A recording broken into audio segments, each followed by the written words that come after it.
Setelah kita mengerti, sesungguhnya ini pembicaraan tentang hal yang besar, maka kemudian tidak ada yang harus kita pelajari, kecuali yang kita pelajari adalah sebuah hadis Nabi Shallallahu Alaihi Wasallam.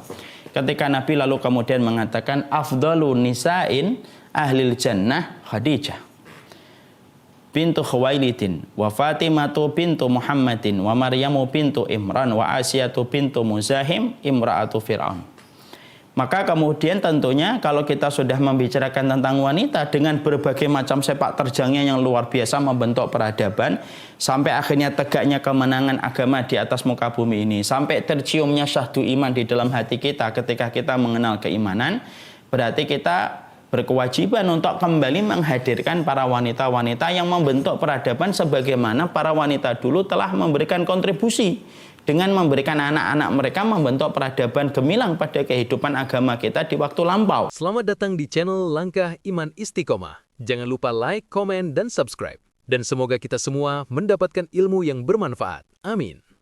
Kita pada kesempatan hari ini akan bicara tentang wanita pada kajian program Sayap Organizer Dakwah SDO, Sayap Dakwah Organizer yang dimiliki oleh Ustadz Rifki dan bersama timnya. Saya sebenarnya tidak patut untuk menyampaikan materi, apalagi materi penutup. Terlebih sudah ada banyak ustadz-ustadz yang lebih utama dan lebih memiliki ilmu serta khibrah kehidupan daripada saya. Tetapi memang ada adabnya kalau kita dimintain tolong, maka tidak patut kita untuk menolak satu permohonan yang sudah disampaikan, walaupun sejatinya kita kurang pantas untuk mengisi apa yang dimohonkan. Tetapi saya akan berusaha untuk memberikan nasihat untuk diri saya dan semoga nasihat ini bermanfaat bagi yang lainnya. Dan kita akan berikan judul yaitu adalah seorang wanita di dalam kehidupan iman. Mari kita buka dulu dengan sebuah pertanyaan. Kita mulai kajian kita dengan sebuah pertanyaan. Kenapa sih penting membicarakan tentang wanita dalam kehidupan konteks agama? Kenapa di dalam Al-Quran sampai menempatkan surat An-Nisa? Ini menjadi masalah yang cukup penting untuk kita jawab supaya kita paham. Karena salah satu di antara pemikiran-pemikiran menyimpang hari ini adalah mereka orang-orang yang benci kepada Islam dari kalangan orientalis, dari kalangan zindik. Mereka selalu membuat sebuah narasi-narasi kebatilan yang mereka bumbui dengan rempah-rempah yang merayu supaya kita itu mengikuti apa yang menjadi narasi mereka. Narasi yang dibuat oleh kalangan orientalis, zindik, sekulerisme, sampai sosialisme adalah mereka selalu mengatakan bahwasanya Islam itu diskriminatif kepada kalangan wanita. Padahal kita tahu tidak ada agama yang paling bijak dan paling mengerti bagaimana merahmati seorang kaum hawa kecuali adalah Islam. Makanya kita harus jawab kenapa sih penting harus membicarakan tentang Islam dalam kehidupan konteks agama kita. Maka jawabannya dapat kita peroleh dari salah satu perkataan dalam satu buku yang pernah saya baca. Membicarakan wanita itu sebagaimana membicarakan air dalam peradaban. Artinya bahwasanya ketika kita melihat air itu membentuk peradaban.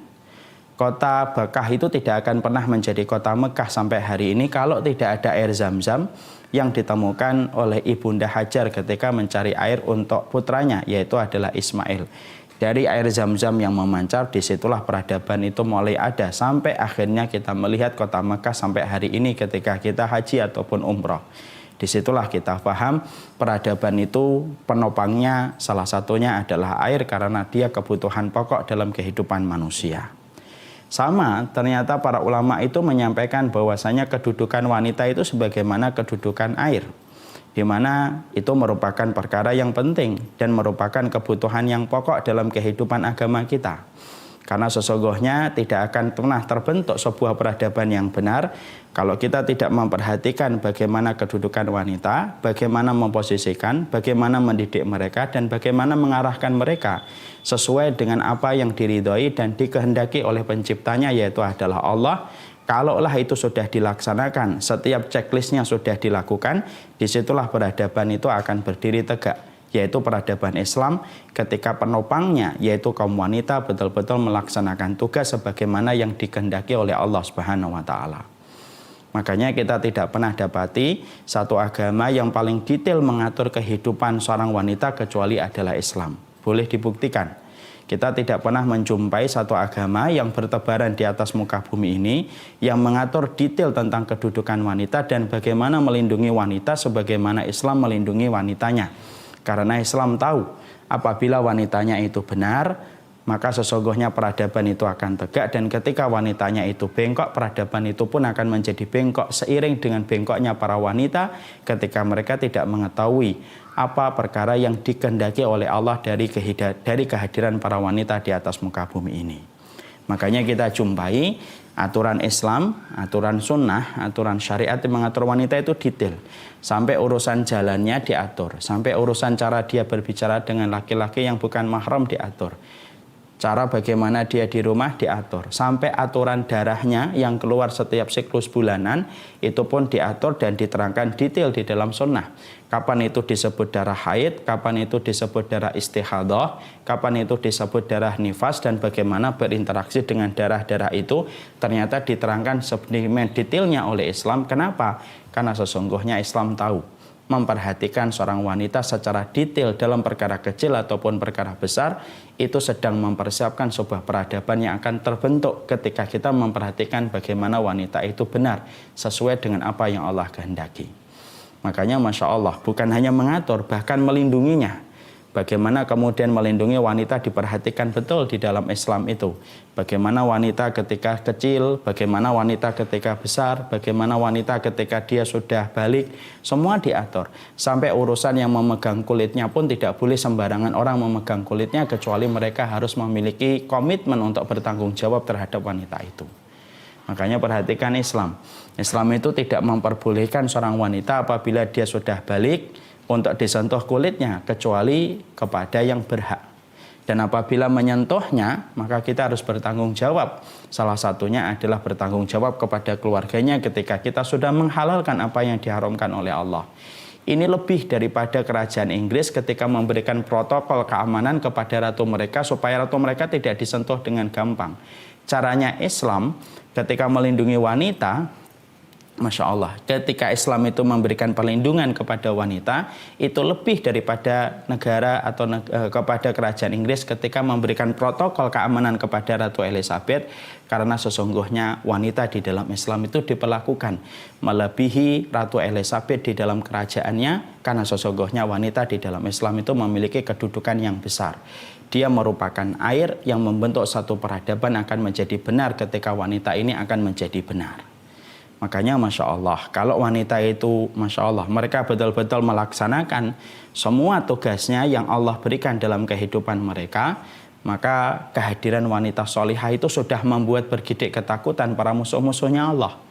Makanya saya pernah menjumpai di negara Israel, yang ditakutkan oleh Israel itu bukan hanya Hamasnya, bukan hanya pasukan intifadahnya, tetapi yang ditakutkan oleh Israel itu adalah bagaimana demografi negara Palestina itu luar biasa berkembangnya dengan begitu cepat. Kenapa?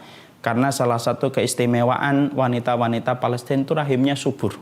Sehingga mereka jarang sekali memiliki anak cuma satu. Anaknya itu 3, 4, 6, 7, 8, 10. Sehingga kalau kita boleh katakan setiap ada rumah yang dibombardir dengan rudal, mati 2 orang, pada saat detik yang sama lahirlah 6 orang, 7 bayi seketika dalam waktu yang bersamaan. Di rudal satu rumah mati 3 orang, maka yang lahir dan tumbuh dan kemudian bayinya yang lahir itu mungkin 10 bayi yang lahir pada detik yang bersamaan. Demografinya begitu luar biasa. Melebihi Jepang, melebihi Jerman, melebihi Amerika, dan melebihi negara-negara yang lainnya. Dan itu sudah cukup membuat negara Israel ketakutan dengan demografi masyarakat Palestina yang mereka luar biasa ketika mereka itu melahirkan. Saya ketika membaca berita itu, saya kemudian berpikir keras, Masya Allah ya, ternyata wanita itu ketika melaksanakan tugas, yaitu adalah suka melahirkan, itu sudah cukup membuat orang-orang yang benci kepada Islam itu ketakutan. Karena mereka tahu mereka akan menghadapi dengan populasi kaum muslimin yang semakin banyak. Dan itu merupakan salah satu tanda kemenangan agama Allah ketika semakin banyak orang itu berduyun-duyun pada agama Allah. Nah, disitulah kita akhirnya paham. Sesungguhnya membicarakan Islam itu kenapa begitu penting. Karena wanita itu adalah air yang membentuk peradaban. Kalau kita ingin membicarakan peradaban di akhir zaman, peradaban yang akan memenangkan kembali agama Allah, peradaban yang akan membawa bendera untuk menjadi pengikutnya Imam Mahdi, sebuah peradaban yang akan mengalahkan Dajjal dan menghinakan Dajjal dan para pengikutnya dari kalangan Yahudi dan kalangan-kalangan musyrikin, tidak ada yang kita harus lakukan kecuali yang paling penting, yaitu adalah bagaimana kita mengkondisikan para wanita supaya lurus fitrahnya sesuai dengan apa yang Allah kehendaki. Karena kalau wanita itu sudah lurus fitrahnya, maka peradaban itu akan menjadi lurus. Makanya Masya Allah tidak ada yang paling beruntung kecuali adalah orang yang telah memiliki seorang wanita solihah. Karena wanita solihah itu apabila dia telah lurus fitrahnya, semua yang ada di sekitarnya menjadi beruntung. Maka suaminya akan menjadi beruntung. Khairu ma kana zabihil mar'u al-mar'atu sholihah. Bukankah sebaik-baik perniagaan itu, sebaik-baik simpanan itu adalah wanita sholihah? Suaminya beruntung karena dia mendapatkan partner menuju kepada akhirat dalam kondisi hatinya tenang. Kalau yang mendapatkan wanita sholihah itu adalah orang tuanya, bukankah anak wanita yang sholihah terjaga kesuciannya akan menjadi sutroh dan penghalang orang tuanya dari api neraka? Kalau yang mendapatkan wanita solihah itu adalah seorang anak, bukankah anak itu ketika mendapati ibunya solihah, berarti kemungkinan dia menjadi solih karena rahim yang taat itu dekat dengan janin yang taat? Maka disitulah kita paham, keberadaan wanita solihah itu adalah keberuntungan. Selain membentuk sebuah peradaban yang luar biasa, yaitu peradaban kemenangan itu dibentuk melalui seorang wanita yang lurus fitrahnya, maka keberuntungan adalah ketika kita mendapati ada wanita solihah di sekitar kita. Nah, itulah yang menjadikan kita paham, membicarakan tentang pendidikan wanita itu bukan pembicaraan yang sifatnya apa adanya dan ala kadarnya, pembicaraan yang sifatnya edisional atau tambahan. Tetapi pembicaraan tentang wanita itu sejatinya adalah pembicaraan tentang sebuah peradaban besar, yaitu adalah bagaimana meletakkan wanita sesuai dengan fitrahnya. Makanya orang-orang kafir, orang-orang zindik, sebagaimana yang dikatakan para ulama salaf dulu, kalau mereka ingin menghancurkan Islam, ketika tidak lagi mampu senjata mereka untuk menghadapi senjata kaum muslimin, ketika semangat mereka tidak mampu untuk memadamkan semangat kaum muslimin yang lebih besar, karena kita adalah kaum yang cinta kematian sebagaimana orang kafir itu cinta kehidupan, maka yang mereka lakukan adalah ketika pedang-pedang orang kafir sudah mulai tumpul, semangat mereka kalah dengan semangatnya kaum muslimin ketika berperang, yang mereka lakukan adalah merusak wanitanya. Dan itulah yang kita dapati setelah jatuhnya khilafah 1924, semua program dibuat bagaimana untuk merusak kaum muslimah dan merusak orang-orang yang beriman dari kalangan kaum Hawa, supaya ketika fitrah wanita Islam itu sudah bengkok, peradaban itu akan jauh terbentuk ketika para wanitanya itu sudah tidak sesuai dengan fitrah yang dikehendaki oleh Allah Subhanahu wa taala. Makanya kita lihat hari ini semua program dibuat bagaimana membengkokkan fitrahnya wanita. Bagaimana wanita tidak lagi berada pada fitrahnya untuk malu. Bagaimana para wanita tidak lagi berada pada fitrahnya untuk mendidik anak dan dekat dengan anaknya. Bagaimana para wanita itu dipadamkan fitrahnya untuk berada di balik-balik rumahnya. Semuanya dirusak dan dikeluarkan para wanita dari dalam rumah. Bagaimana disibukkan dengan berbagai macam program supaya menghilangkan sifat malunya mereka, supaya mereka tidak percaya diri ketika memiliki banyak anak dan lain sebagainya. Hanya dengan itulah orang kafir berharap nafas mereka masih panjang untuk merasakan kemenangan ketika mereka menjumpai bahwasanya wanita di dalam Islam masih bengkok yang tidak sesuai dengan fitrah penciptanya. Dan inilah yang menjadikan kita mengerti, membiarkan wanita itu bengkok berarti kita memberikan nafas kepada orang kafir untuk terus menghirup kemenangan. Tetapi kalau kita perhatikan para wanitanya, maka sesungguhnya siapapun yang memperhatikan kaum wanitanya, lalu memperhatikan bagaimana fitrah ini tetap lurus, maka sesungguhnya tinggal 1, 2, 3 nafas yang akan diambil orang kafir untuk merasakan kemenangan, setelah itu akan berganti kehinaan bagi mereka. Maka itulah sejatinya memperhatikan kaum wanita di dalam Islam. Makanya yang kita harus pahami, inilah bagaimana wanita kalau mereka mengerti tentang fitrahnya. Makanya hutang kaum muslimin kepada para wanita yang telah menggores mutiara di dalam agama ini besar.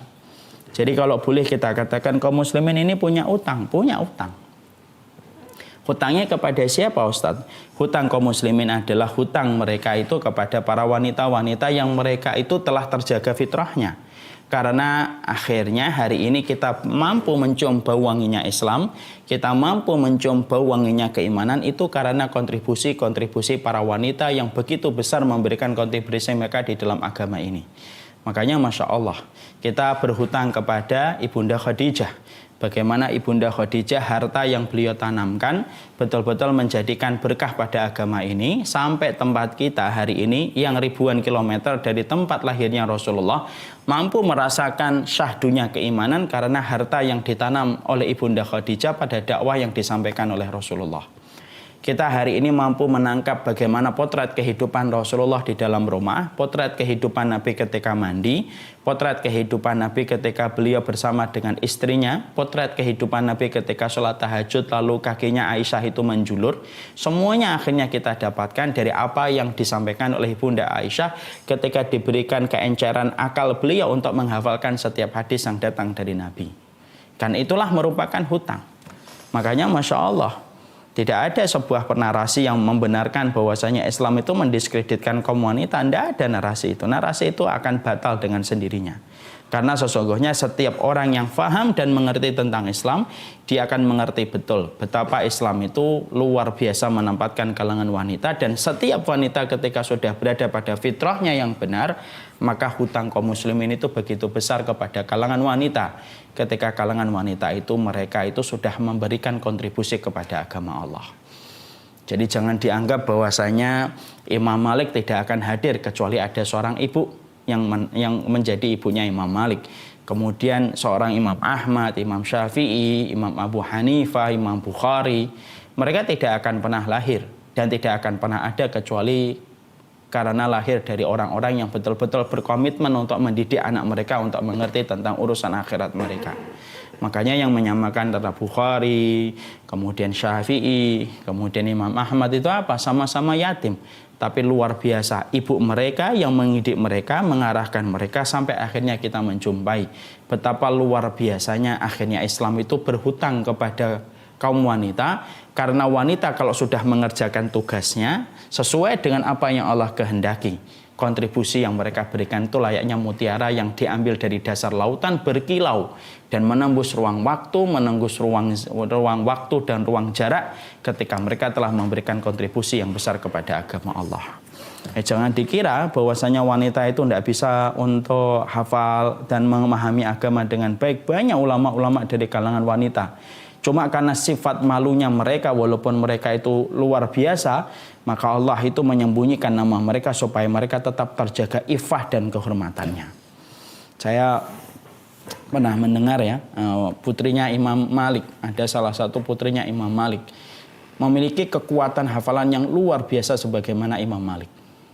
Makanya ketika Imam Malik itu sudah mulai tua, sudah mulai menua, maka ketika murid-muridnya itu nyetor hafalan kepada Imam Malik, maka Imam Malik itu duduknya di depan sebuah pintu. Di belakang pintu itu ada putrinya Imam Malik yang juga hafal dengan apa yang telah dihafalkan dari ayahnya. Maka kalau Imam Malik itu kadang-kadang kelelahan menerima hafalan dari murid-muridnya yang menyetorkan hafalan kepada Imam Malik, maka nanti yang akan mengecek hafalan itu adalah putrinya Imam Malik yang ada di belakang pintu. Maka kalau ada yang salah, maka pintunya diketok. Nah itu berarti murid-muridnya Imam Malik tahu, oh hafalan mereka ada yang salah. Lalu mereka mengulang kembali hafalan itu. Dan Imam Malik sudah memberikan ijazah kepada putrinya untuk mengecek hafalan murid-muridnya. Masya Allah, hafal ribuan hadis layaknya Imam Malik. Kita juga pernah jumpai ada putrinya Sa'id bin Musayyib. Masya Allah, itu juga sama. Sa'id bin Musayyib seorang ulama besar, memiliki putri yang juga luar biasa. Dan baru ketahuan bagaimana hafalan putrinya ketika putrinya dinikahkan dengan muridnya Sa'id bin Musayyib. Ada salah satu muridnya Sa'id bin Musayyib yang baru saja meninggal suaminya, meninggal istrinya. Lalu kemudian Sa'id bin Musayyib itu langsung menawarkan putrinya kepada muridnya itu. Kamu nikahin putri saya saja. Kamu menikahin putri saya saja. Lalu kemudian sang murid bagaikan mendapatkan durian runtuh, langsung menyetujuinya walaupun dia tidak punya apa-apa. Dinikahkan dengan putrinya Sa'id bin Musayyib. Maka kemudian menikah dengan putrinya Sa'id bin Musayyib. Tentunya kita paham sunnahnya seorang laki-laki ketika menikahi gadis, maka dia bersama dengan istrinya selama 1 pekan. betul-betul mengkhususkan selama 1 pekan. Kalau kemudian yang kita nikahi janda berarti 3 hari. Kalau sama seorang gadis berarti 7 hari. Maka beliau menemani putrinya Sa'id bin Musayyib yang baru saja dia nikahi itu 7 hari.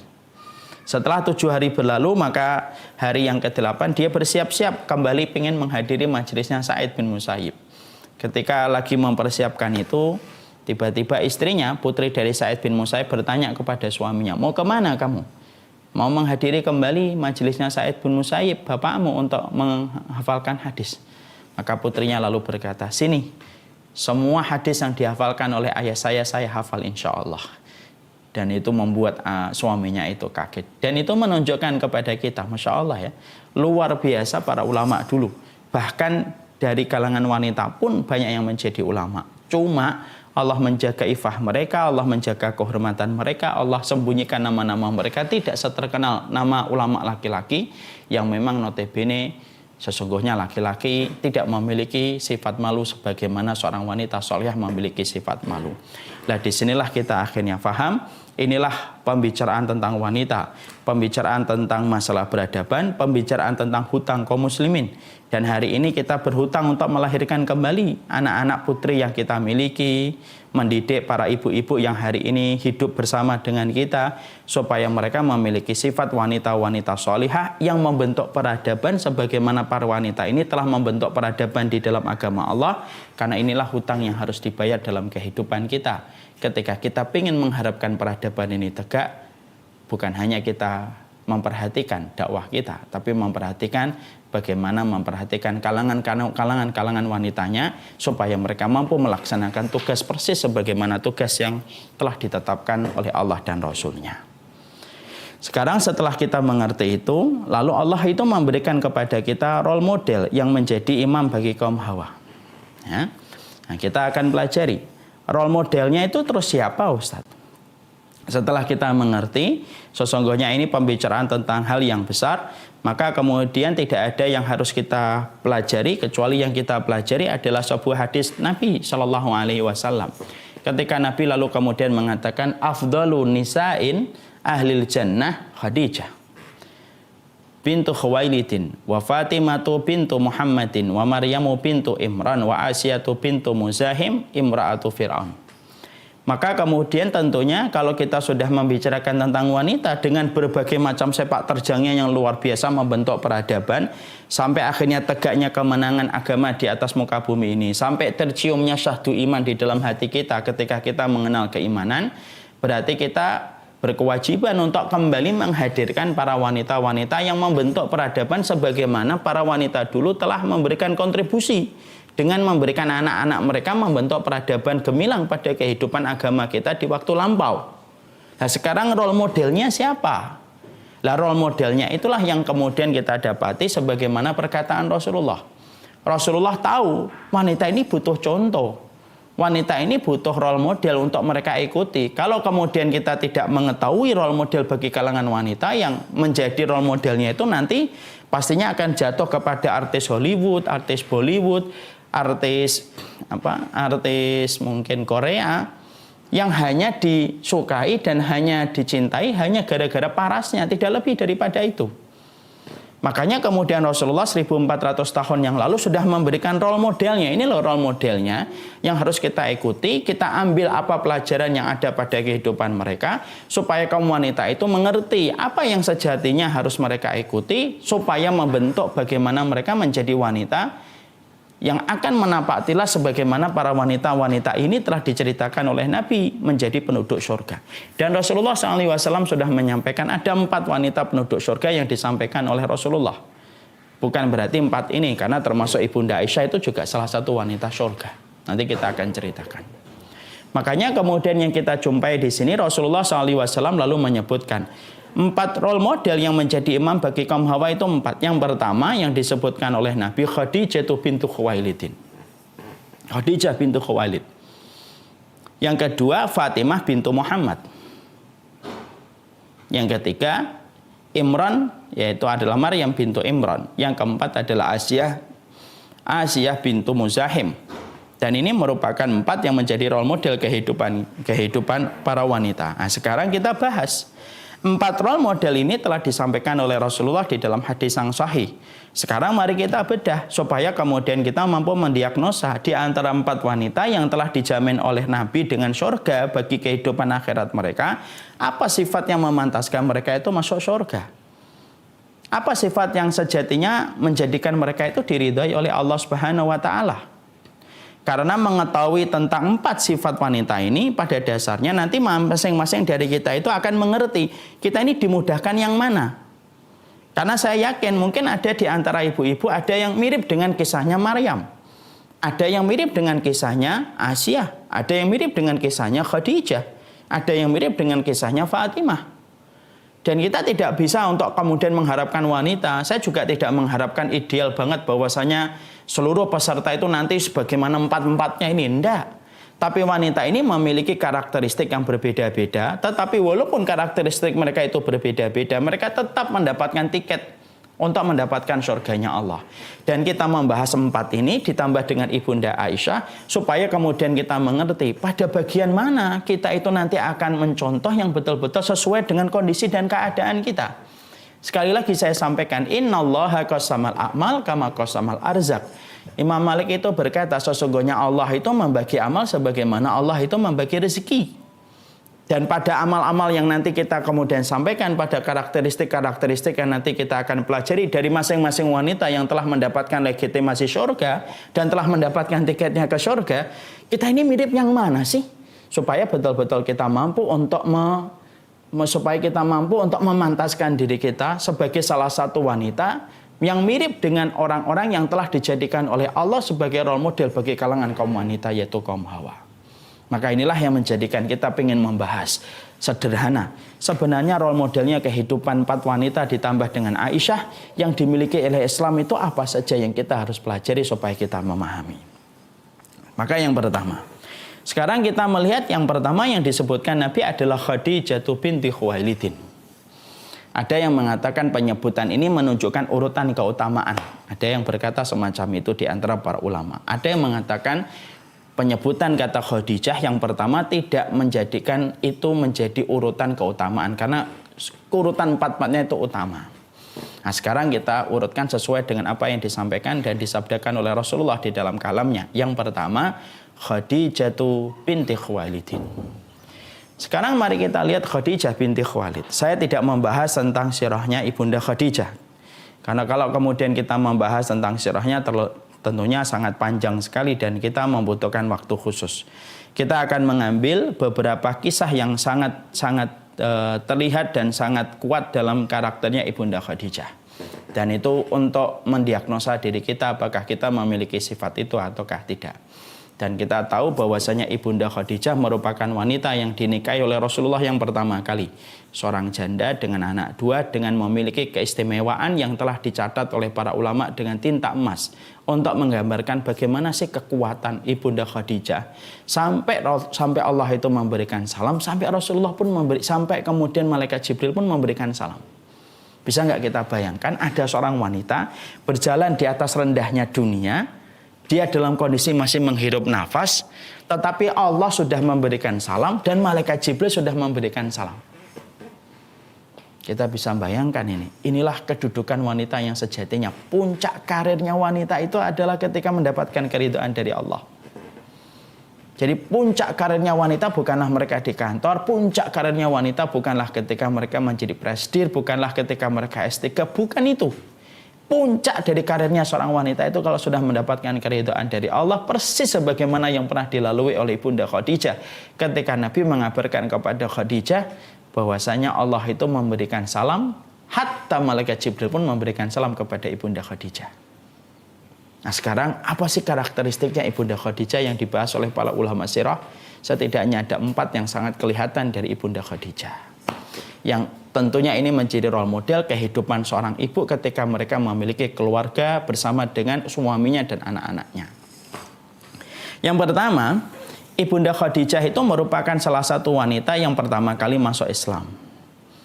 Berarti ini menunjukkan bahwasanya keutamaan yang luar biasa dari Ibunda Khadijah dan keutamaan yang mengikuti Ibunda Khadijah. Kita tentunya bisa memahami ya Ibunda Khadijah bukan wanita yang ditakdirkan menghafalkan hadis dari Nabi. Mungkin banyak yang bertanya, kenapa yang menghafalkan hadis dari Nabi itu Ibunda Aisyah? Kenapa tidak Khadijah binti Khuwailid?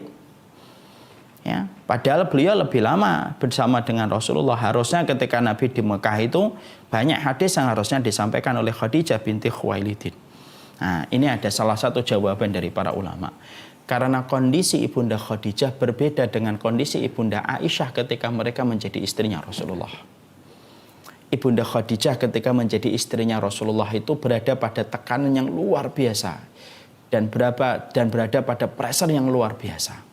Sehingga akhirnya karena tekanan luar biasa, gangguan yang luar biasa yang dirasakan oleh Nabi bersama keluarganya, itulah yang menjadikan Ibunda Khadijah tidak menghafalkan hadis dari Nabi Shallallahu Alaihi Wasallam. Ya, karena banyak sekali pertanyaan ini saya dapatkan, kenapa Ibunda Khadijah tidak meriwayatkan hadis dari Nabi ya Ustadz? Karena tugas yang diberikan oleh Nabi, tugas yang diberikan Allah, tugas yang diberikan Rasul kepada Ibunda Khadijah itu adalah tugas bagaimana beliau itu membantu dan mendukung Rasulullah, bagaimana kemudian bersabar ketika melewati ujian yang datang bertubi-tubi kepada kehidupan dakwahnya Nabi. Dan kondisi di Mekah itu sangat berbeda dengan kondisi Nabi ketika sudah berada di Madinah. Pada kondisi itulah yang menjadikan akhirnya Ibunda Khadijah itu memiliki kelebihan yang tidak sama dengan kelebihan yang dimiliki oleh Ibunda Aisyah. Dan tadi saya sudah mengatakan, innallaha qassamal a'mal kama qassamal arzak. Allah itu membagi amal sebagaimana Allah itu membagi rezeki. Sama. 4 wanita yang disebutkan Nabi menjadi role model bagi kehidupan kalangan wanita, mereka memiliki rezeki amal yang berbeda-beda satu dengan yang lainnya. Di mana kemudian ketika kita mengetahui itu, maka kita akan mengerti dan bijak menyikapi antara diri kita dan teman-teman kita, yang tentunya rezeki amalnya itu semuanya tidak sama dengan kita. Makanya Ibunda Khadijah itu keutamaannya adalah seorang wanita pertama yang beliau telah menerima Islam. Keutamaan yang kedua yang dimiliki oleh Ibunda Khadijah, yaitu adalah ketika Ibunda Khadijah itu menjadi seorang wanita, ya, menjadi wanita yang sangat tinggi keikhlasannya untuk menemani dakwahnya Rasulullah SAW. Ya, kita tidak pernah dapati bahwasanya tidak ada orang yang paling berkhidmah kepada Nabi sampai memenangkan hati Nabi SAW kecuali Ibunda Khadijah.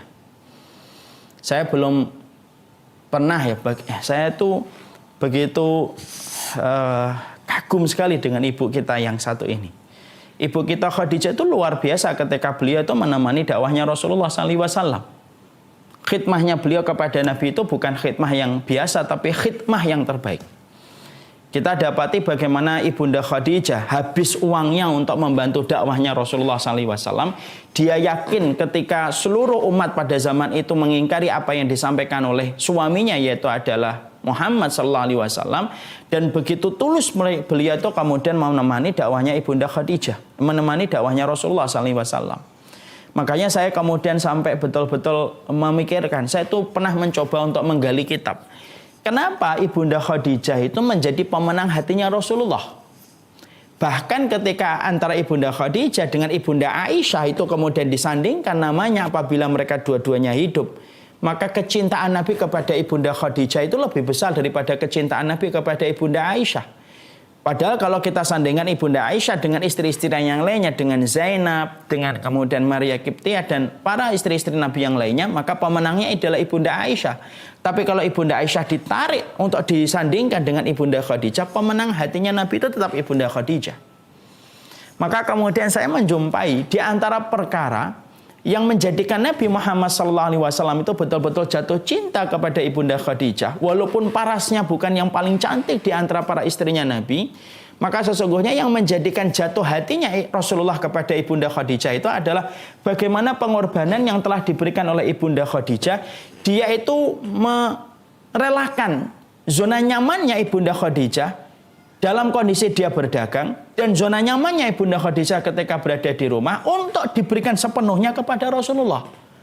Makanya rumahnya Ibunda Khadijah itu menjadi rumah yang paling sering dimasuki oleh para sahabat ketika para sahabat itu masuk Islam dan bertanya Islam kepada Nabi. Padahal kita paham ya, zona nyaman kalangan wanita itu adalah rumahnya.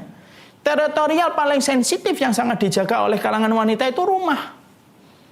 Makanya akhirnya kita mendapati kenapa Rasulullah itu mengabarkan kepada Ibunda Khadijah bahwasanya Ibunda Khadijah itu mendapatkan satu rumah di surga yang sifat rumah di surga itu disifati oleh Nabi dengan dua. La nasab, tidak ada keletihan pada rumah itu wahai Khadijah, dan tidak ada suara kegaduhan pada rumah itu. Yang membuat kita akhirnya berpikir, Imam Nawawi sampai menjelaskan, kenapa sifat rumah yang diberikan oleh Allah kepada Ibunda Khadijah disifati oleh Allah dengan dua, yaitu adalah tidak ada kelelahan, dan yang kedua tidak ada kegaduhan dan keramaian. Maka Imam Nawawi menjawab, untuk menggantikan kelelahan Ibunda Khadijah ketika di dunia, ketika menemani dakwahnya Rasulullah, karena wanita yang paling letih menemani dakwahnya Rasulullah di awal Islam itu Khadijah. Dan yang kedua, kenapa tidak ada kegaduhan pada rumahnya Ibunda Khadijah? Untuk menggantikan kegaduhan yang didapatkan dan keramaian yang diperoleh Ibunda Khadijah ketika dia telah membuka pintu rumahnya didatangi para sahabat. Dan kita tahu ya, rumah itu zona nyaman yang paling dicintai oleh wanita. Makanya Masya Allah, itulah bukti. Maka kemudian akhirnya Ibunda Khadijah itu betul-betul luar biasa memberikan yang terbaik kepada Nabi Shallallahu Alaihi Wasallam. Bukan hanya hartanya, sampai zona nyamannya dia berikan kepada Nabi Muhammad Shallallahu Alaihi Wasallam.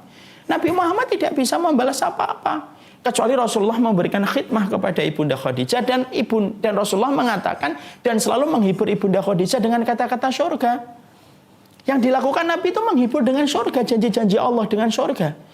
Tetapi itu dibeli oleh Ibunda Khadijah. Janji yang disampaikan Nabi itu dibeli oleh Ibunda Khadijah dengan pengorbanan yang beliau berikan kepada Rasulullah. Bahkan kita bisa bayangkan, Rasulullah itu sebelum beliau diutus menjadi seorang Nabi, sebelum beliau diutus untuk menjadi seorang Rasul, Masya Allah, yang kita dapati bahwasanya Nabi Muhammad itu bertahanus ke Gua Hira. Tahanus itu sebuah kegiatan ketika dia naik ke puncak, ke gunung Hira, ke bukit Hira, lalu kemudian berdiam diri ketika malam, paginya pulang. Dan itu merupakan satu kegiatan yang asing pada saat itu untuk dilakukan. Kenapa? Karena rata-rata laki-laki pada zaman itu tuh mereka itu berkumpul-kumpul melakukan aktivitas yang tidak bermanfaat. Bahkan ketika Rasulullah itu balik ketika paginya dalam kondisi gemeter, Ibunda Khadijah tidak kemudian berkata, "Loh kan, pulang-pulang gemeter, kamu sih kegiatannya aneh-aneh, malam-malam ke gua." Enggak. Maka kemudian langsung diselimuti oleh Ibunda Khadijah. Ibunda Khadijah mencari pendeta untuk menceritakan apa itu. Untuk kemudian ahlul kitab, dia mencari ahlul kitab untuk bertanya tentang apa yang terjadi kepada suaminya, membuktikan kepada kita. Yang menjadikan Ibunda Khadijah itu diberikan salam oleh Rasulullah SAW itu apa? Pengorbanan dan ketulusan beliau mendampingi Rasulullah sampai memberikan zona nyaman yang dia miliki, perdagangan, rumahnya, dan semua yang dia miliki itu diberikan total kepada Rasulullah SAW. Dan itulah yang menjadikan Allah membeli perniagaan itu dengan surga. Makanya saya itu berulang-ulang sering saya menyampaikan, kalau kita berbuat baik kepada suami kita karena mengharapkan kebaikan suami kita, mungkin kita akan sering kecewa. Tapi kalau kita berbuat baik kepada suami kita karena kita tahu di balik suami kita ada surga, itulah sejatinya mereka yang meneladani sikapnya Ibunda Khadijah ketika menemani dakwahnya Rasulullah SAW. Makanya pantas putri-putrinya beliau itu rata-rata bergelar dengan kabar-kabar surga yang dijanjikan oleh Rasulullah SAW. Dan putri-putrinya Ibunda Khadijah itu putra-putrinya dalam kondisi salih dan dalam kondisi salihah. Karena apa? Keberkahan dari seorang wanita yang tidak pernah putus untuk mengharapkan ridho dari suaminya yang bernama Muhammad bin Abdullah. Makanya akhirnya kita dapati sekualitas kayak Fatimah yang juga menjadi wanita di surga. Itu karena didikan seorang wanita surga, akhirnya seorang wanita surga yang bernama Fatimah. Dan itu menunjukkan kepada kita karakteristik seorang wanita itu puncak karirnya adalah ketika dia berkhidmah kepada suaminya dan mendapatkan keridhaan Allah bersama dengan keridhaan suami yang dia peroleh dan dia dapatkan. Ibu-ibu, pernah ibu-ibu mendengar salah satu video saya yang sering saya sampaikan dalam satu kesempatan? Ada seorang wanita yang bertanya dan curhat kepada salah satu syekh, salah satu guru. Wanita itu berkata kepada syekh tersebut, dia berkata, "Saya punya anak 2. Tetapi anak saya yang pertama itu nakalnya luar biasa dan susah untuk dikendalikan dan susah untuk diatur. Anak saya yang kedua begitu santun, begitu baik dan mudah untuk diarahkan. Syekh ketika mendapatkan curhatan itu, Syekh itu kemudian berkata begini, boleh saya bertanya tentang kehidupan rumah tanggamu? Boleh ya Syekh, silahkan. Apa yang kau ingin tanyakan dari saya? Supaya saya bisa mendapatkan jawaban dari pertanyaan saya. Syekh itu berkata, bagaimana kondisimu dengan suamimu pertama kali ketika kamu memiliki anak yang pertama? Maka kemudian sang wanita itu jujur, karena ingin mengharapkan jawaban. Dia berkata, saya ketika memiliki anak yang pertama, kondisi kami ketika baru nikah, banyak sekali gesekan, banyak sekali pertengkaran, yang membuat kami dalam kondisi betul-betul luar biasa dalam pertengkaran kami. Dan terus terang akhirnya pertengkaran itu mengecewakan dia dan mengecewakan saya tentunya. Lalu kemudian akhirnya sang Syekh melanjutkan pertanyaannya. Saya lanjutkan dengan pertanyaan yang kedua. Bagaimana kondisimu ketika memiliki anak yang kedua? Waktu saya memiliki anak yang kedua, Masya Allah, saya sudah mendapati bagaimana kondisi saya banyak sekali kemudian berbuat baik kepada suami saya. Kemudian saya sudah mulai tidak banyak pertengkaran dan lain sebagainya. Kemudian saya itu menjawab, itulah jawaban dari kenapa anakmu yang pertama dan yang kedua bisa berbeda. Kenapa anakmu yang pertama kondisinya sangat berbeda dengan yang kedua? Karena ketika kamu memiliki anak yang pertama, kamu tidak mendapatkan posisi hatimu di hati suamimu. Jadilah apa yang terjadi hari ini. Tapi ketika kamu memiliki anak yang kedua, kamu mendapatkan keridhaan dari suamimu ketika kamu sudah berusaha untuk mencari keridhaannya. Maka ketika kamu sudah mendapatkan ridho dari suamimu, maka ridho Allah itu pun bersama dengan dirimu. Maka ketika ridho Allah sudah turun, maka Allah membantumu untuk mendapatkan anak yang solih yang kamu dapatkan hari ini. Sebuah dialog sederhana, tapi dialog itu memberikan kepada kita pelajaran. Terkadang ada masalah yang kita hadapi dengan anak kita, karena ada salah satu hal, ini bukan satu-satunya, tapi salah satu hal di antara banyak hal yang ternyata kita belum beres di dalam tugas yang harusnya kita lakukan. Maka inilah yang menjadikan kita mengerti dan memahami kondisi Ibunda Khadijah. Ketika beliau dalam kondisi yang semacam itu, itulah yang menjadikan Allah membeli cash dan kontan. Seluruh pengorbanan yang diberikan oleh Ibunda Khadijah dibeli cash oleh Allah dengan sebuah rumah di surga.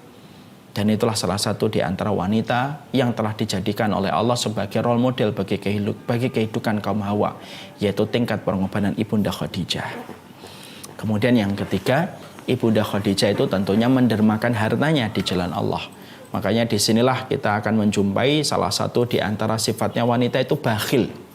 Itu sifat dasar wanita ketika mereka itu menggenggam harta. Makanya kalau kita meneladani apa yang dilakukan oleh Ibunda Khadijah, beliau mendermakan hartanya di jalan Allah. Dan sampai habis harta yang beliau miliki dan beliau peroleh selama perniagaan yang beliau lakukan sebelum menikah dengan Rasulullah Sallallahu Alaihi Wasallam.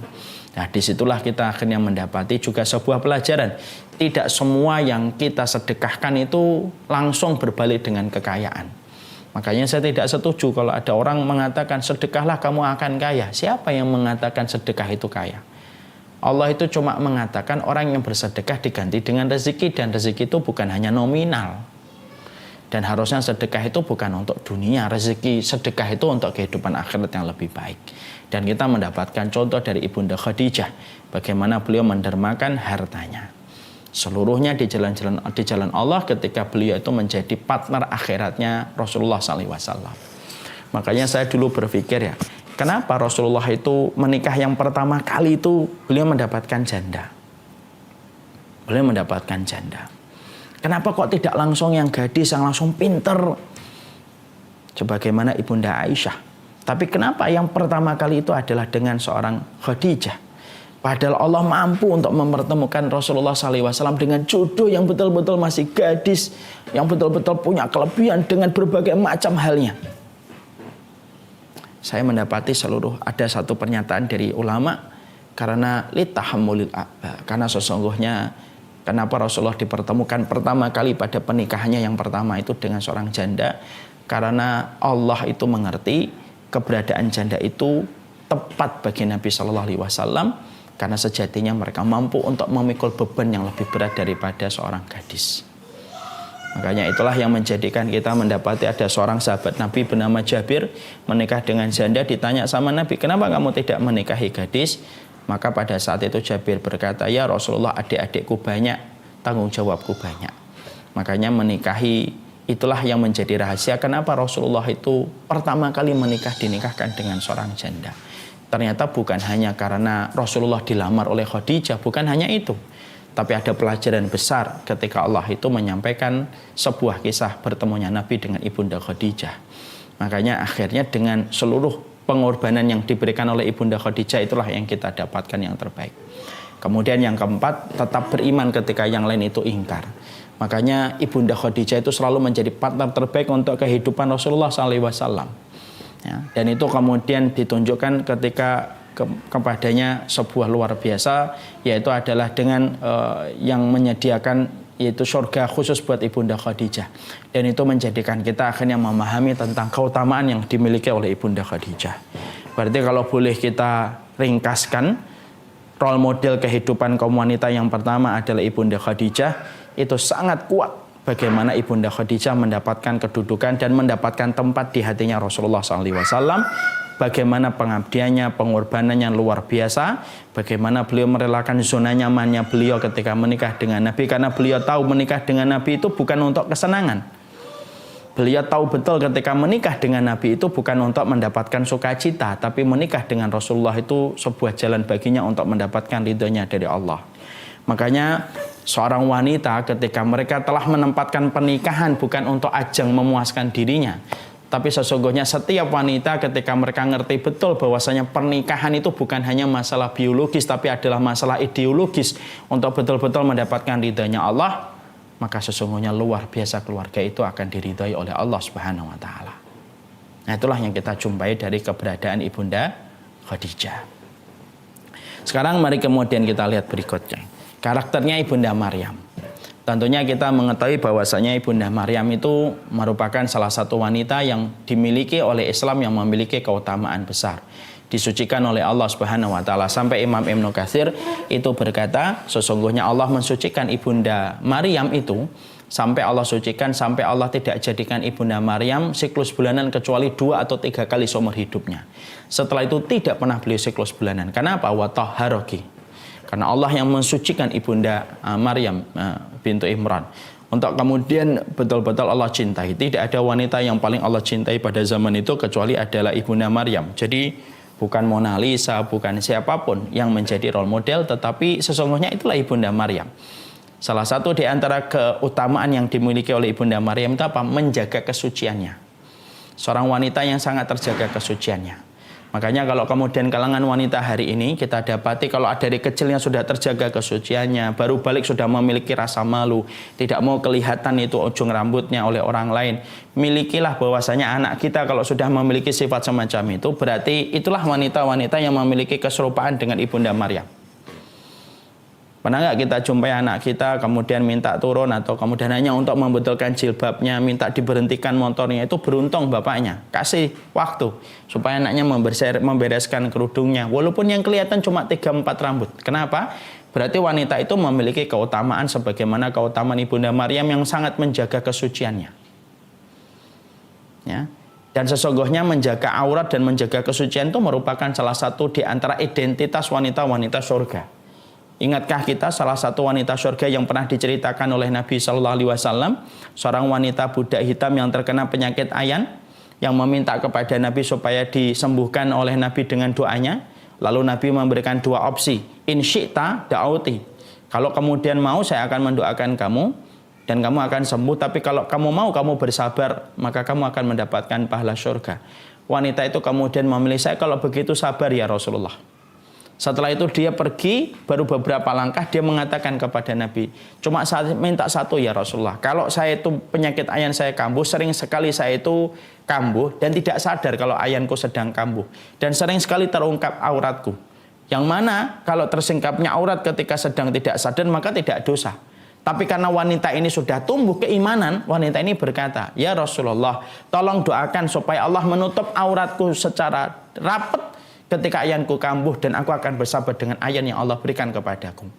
Dan Rasulullah mendoakan. Dan tahukah kita, wanita itu setelah ketemu dengan Nabi, didoakan Nabi, setiap penyakit ayannya kambuh, tertutup auratnya secara rapat dan tidak pernah terbuka. Loh, sampai seorang wanita itu kalau sudah betul-betul tumbuh keimanannya, sampai ketika tidak sadar pun yang difikirkan itu adalah aurat. Padahal itu dalam kondisi apa? Padahal dalam kondisi tidak sadar yang sebenarnya diberikan rukhsah oleh Allah dalam kedudukannya. Makanya kemudian kita mendapati karakternya Maryam bintu Imran itu menjaga kesuciannya. Betul-betul terjaga kesuciannya, dijaga betul supaya kesuciannya ini tidak ternoda dengan apapun.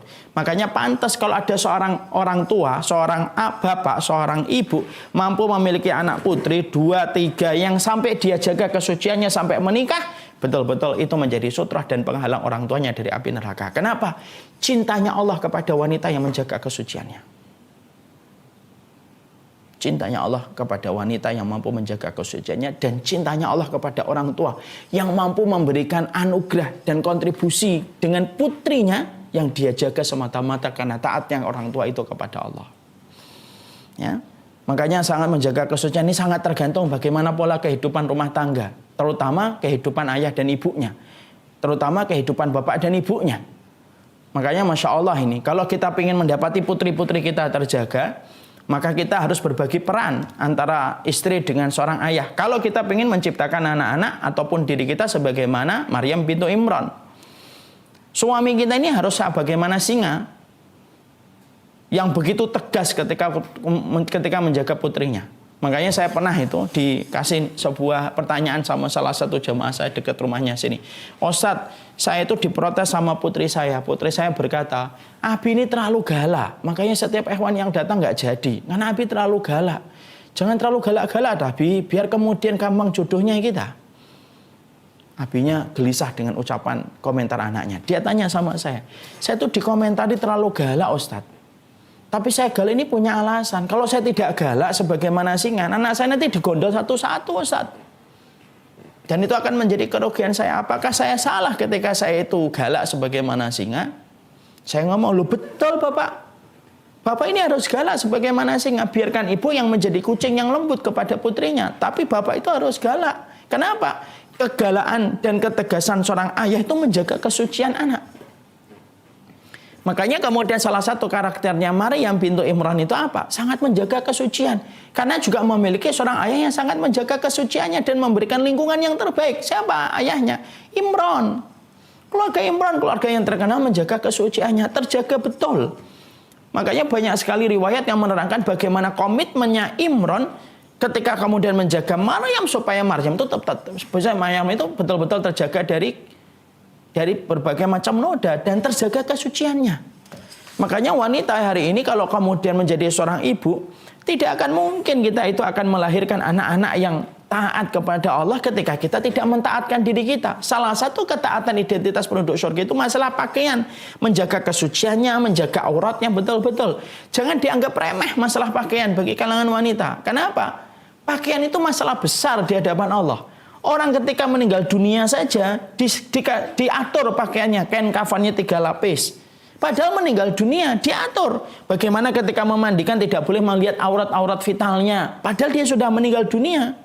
Kalau kita di dalam syariat ini memperlakukan wanita saja yang sudah melakukan jenazah yang sudah meninggal dunia, itu tetap terjaga auratnya, ditutupin auratnya, dikasih pakaian dengan kain kafannya, sampai sedetail itu padahal dia telah meninggal dunia, apalagi ketika masih hidup.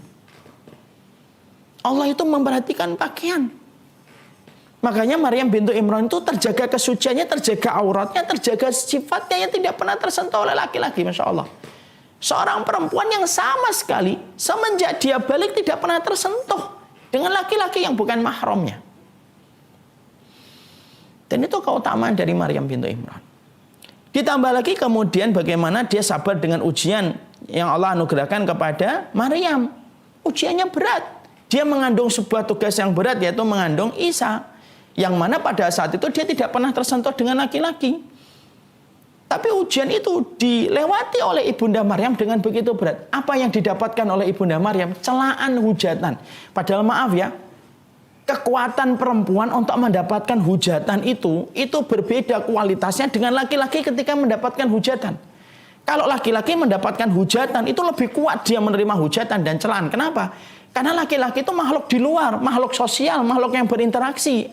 Kalau mendapatkan hujatan dan celaan, dia lebih mampu untuk menerima hujatan dan celaan daripada kaum wanita. Tapi kita bisa bayangkan nggak? Bagaimana kita menjumpai seorang Ibunda Maryam, wanita yang mendapatkan hujatan, celaan ketika mendapatkan tugas dari Allah. Makanya kalau ada kalangan wanita hari ini meniti jalan kebenaran, mendapatkan hujatan, lalu dia tidak kuat, baru pakai jilbab sedikit, kemudian mendapatkan hujatan, dia lepaskan kembali jilbabnya, harusnya kembali merenungi tugas yang diberikan Allah kepada Ibunda Maryam. Dia harus kemudian membawa Isa di dalam kandungannya. Pada saat ketika Ibunda Maryam pada saat itu tidak pernah disentuh oleh laki-laki. Dan kita bisa bayangkan narasi apa yang dikatakan oleh Ibunda Maryam kepada orang supaya percaya dengan dirinya bahwasanya dia tidak berzina. Kekuatan logika tidak bisa menerima pada saat itu. Tapi pada saat itulah Ibunda Maryam akhirnya menerima satu tugas. Yang logika itu pada saat zaman itu susah untuk menerima. Bahkan sampai hari ini pun logika tidak bisa menerima. Tapi dihadapi tugas itu dengan berat. Artinya banyak wanita-wanita yang ada di atas muka bumi ini kadang-kadang mendapatkan tugas yang berat. Ada yang tugasnya mungkin tiba-tiba mendapatkan anak autis. Ada yang tiba-tiba mendapatkan tugas dari Allah mendampingi suami seorang pendakwah dengan berbagai macam ritme yang didapatkan. Ada seorang wanita yang tiba-tiba mendapatkan tugas anaknya 1, 2 kemudian memiliki kekurangan-kekurangan yang harus dihadapin. Itu tugas yang Allah bagikan. Maka ketika ada wanita yang semacam itu, maka Allah menjadikan role modelnya itu sebagaimana Maryam. Ini loh Maryam, tugasnya itu berat. Tugasnya melebihi logika manusia. Yaitu dia mengandung yang mana dia tidak pernah disentuh oleh laki-laki. Kenapa Allah memberikan role model contoh itu kepada Ibunda Maryam? Supaya menjadi contoh bagi kalangan wanita setelahnya. Karena kalangan wanita setelahnya akan mendapatkan tugas yang sama.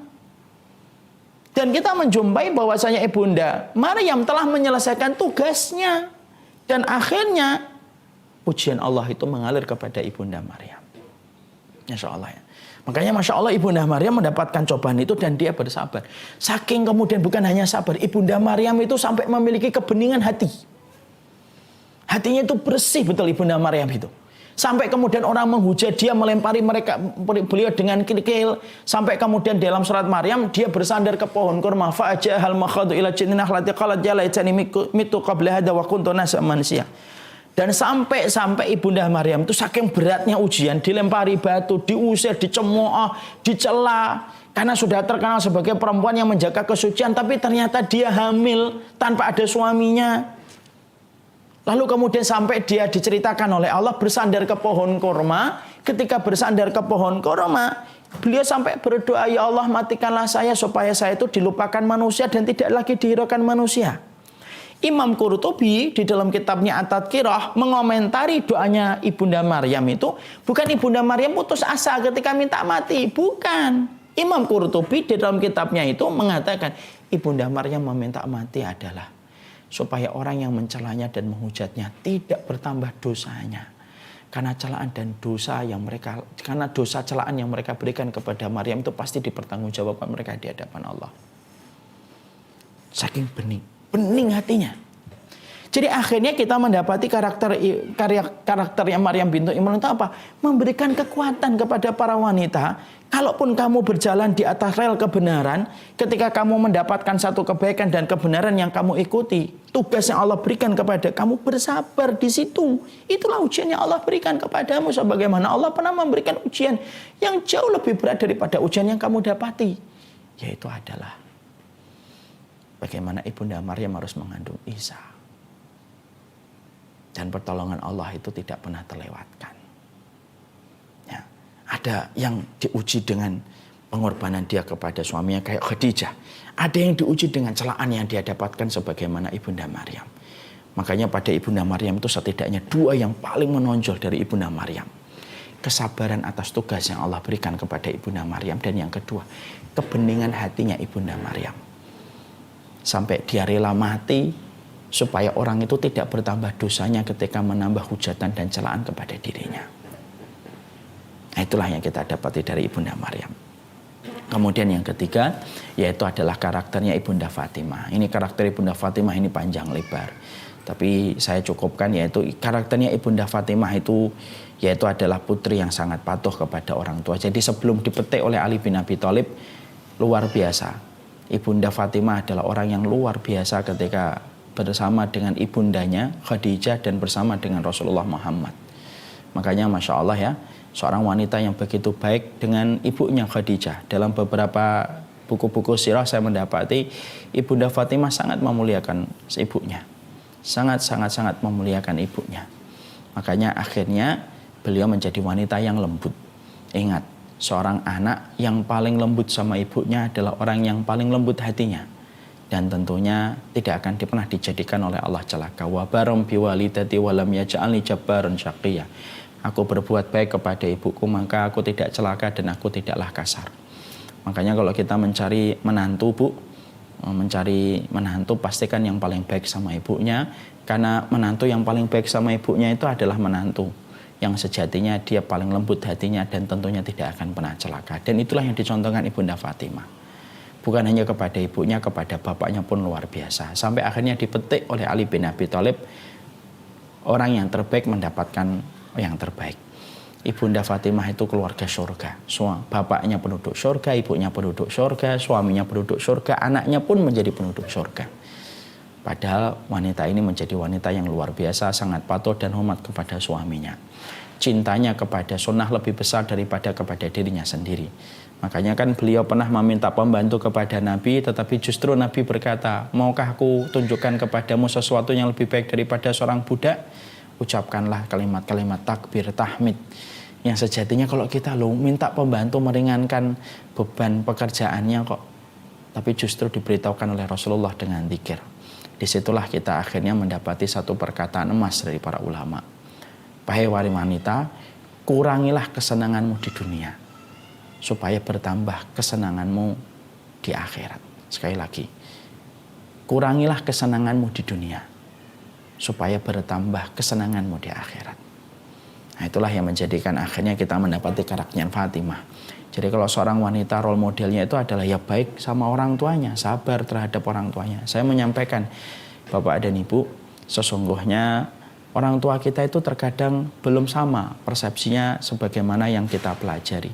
Tapi Allah jadikan orang tua kita terkadang tidak sama dengan apa yang kita pelajari, karena disitulah Allah ingin memberikan pelajaran supaya kita mendapatkan dan memetik arti kesabaran ketika kita berinteraksi dengan mereka.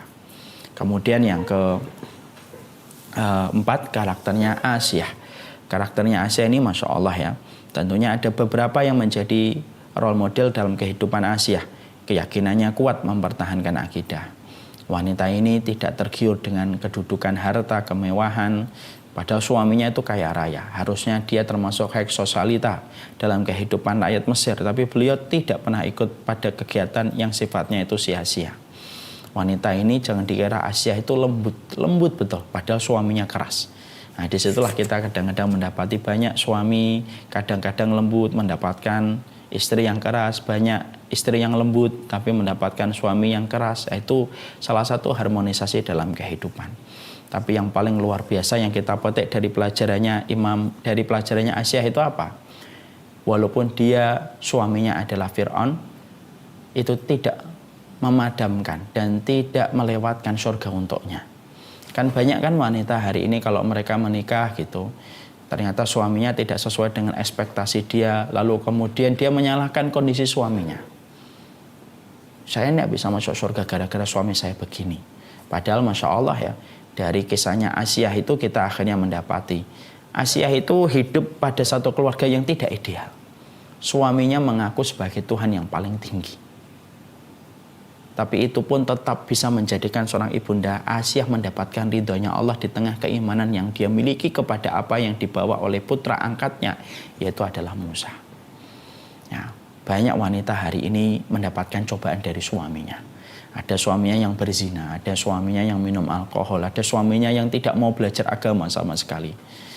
Maka disitulah kalau ada wanita-wanita yang sedang ditakdirkan mendapatkan pasangan hidup yang membawa duri, yang membuat kita terluka, mari belajarlah sebagaimana kisahnya Asiyah ketika melewati badai, bukan hanya gelombang, melewati badai dari suaminya. Tapi tetap surga tidak terlewatkan untuknya, karena dia tahu bagaimana memposisikan dirinya di hadapan Allah Subhanahu wa taala. Nah, ini cukup panjang, tapi qadarallahu ma yasha, masih ada beberapa poin sebenarnya yang lainnya yang sudah saya buat, tapi qadarallah waktunya sangat terbatas. Sudah jam 11:04. Waktu yang diberikan kepada saya itu 1,5 jam bersama dengan tanya jawab.